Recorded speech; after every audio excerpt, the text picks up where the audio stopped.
it's very, a question arose as to a very important term which is used in both the entries. It is by or under the Constitution. Entry 55 uses the word by or under the Constitution.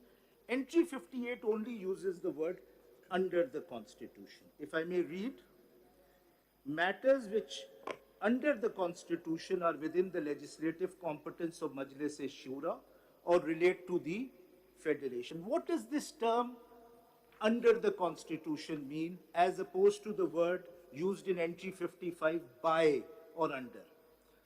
My lord, this is a term which is used in the Constitution also by and under the Constitution. It's used once in Article 69. It's used under the Constitution is also used in other parts of the Constitution. Now, I think the answer is something which Justice Ijaz had given, is that under the Constitution means the necessary implications. So that is how at least the Indian Supreme Court has understood this. What necessarily follows from a certain article. It's like something which can be prima facie implied from an article. Now, my submission as far as Article 191 is concerned, my lord, is that it is not something which is very different from the rest of the entries, as Justice Munib had observed yesterday. I think it's a substantive entry. And that is how it's been understood by the Supreme Court in the sui gas case. There's a whole para on entry 58 and 59 that these are independent and substantive entries in the Constitution which independently and substantively confer competence. Now, my submission before your lordship is very simple, which is that if law in Article 199 means Act of Parliament, and if we are not to read law as in 191 as redundant, then there has to be legislative competence which has to be found somewhere for practice and procedure. Now, that place where it is found can either be entry 55 or entry 58. It cannot be entry 55 because we are not talking about jurisdiction and powers. It has to be entry 58. And entry 58 contains the key words, which is not by the Constitution but under the Constitution, as necessarily being implied. The necessary implication of an article is that it confers judicial power. So that is why one part of subject to law. Entry 58 with what? With which article of the 191, and I also 191, you see, as the language is, the simple reading of 191 says, it is a power conferring article, and that power is conferred on the Supreme Court.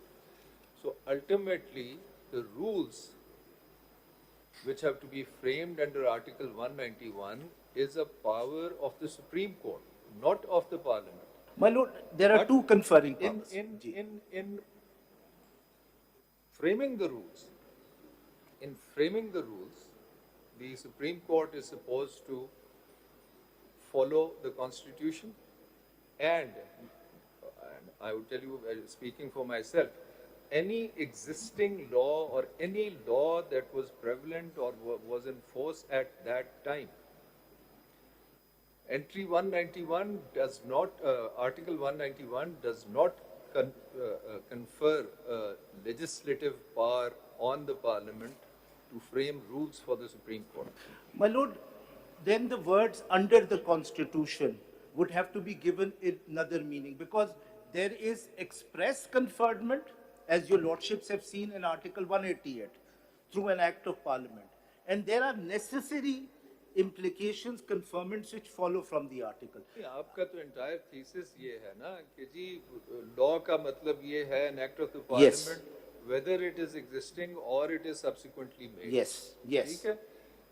वो उस सूरत में होता जब 191 में लिखा होता the rules of the Supreme Court shall be framed by the Parliament. Yeah. What was the fun or what was the rationale of giving the power to the Supreme Court in the chapter of judicature and at the same time turn around and say Well, you can frame the rules, you may frame the rules, but once you have framed the rules, the parliament can override those rules. Because by it is a an act of the limited power. parliament. The reason is the structure of 191 is that the primary power, the primary duty under 191 is given to the Supreme Court too, so that its internal autonomy is, but So where the primary power or the primary duty has been discharged, then the matter ends there. no, it doesn't end there. That is why, your lordship will see, I broke subject to law into two parts. There Because- is law and there is subject. Why do I say that? Yes.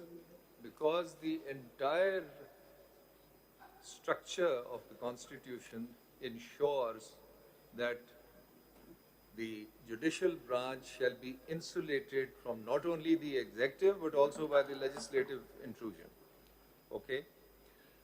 So, conferring the power to the Supreme Court means that insulation has to be maintained. Now, once you confer the power on the Parliament to override those rules, that insulation goes. Because, as it was argued yesterday, or at least it was observed yesterday, that this is an intrusion into the autonomy of the Supreme Court, which is the main theme of the Constitution. May I address this question when I deal with the relationship between the Act and the rules? Which will prevail in what circumstances? अच्छा, Because ये that is what बताइए, ये जो amendments हैं, do they or do they not interfere in the internal working of the Supreme Court? Sir, the criterion is not whether they interfere in the internal working of the Supreme Court. That is the criteria I'll of show, independence. No, my lord, I will say there are 4 restrictions on Parliament as far as its legislative authority is concerned under Article 191, read with entry 4. Let me first state that, then I'll explain. The first restriction is that under 191, only a law relating to practice and procedure can be made.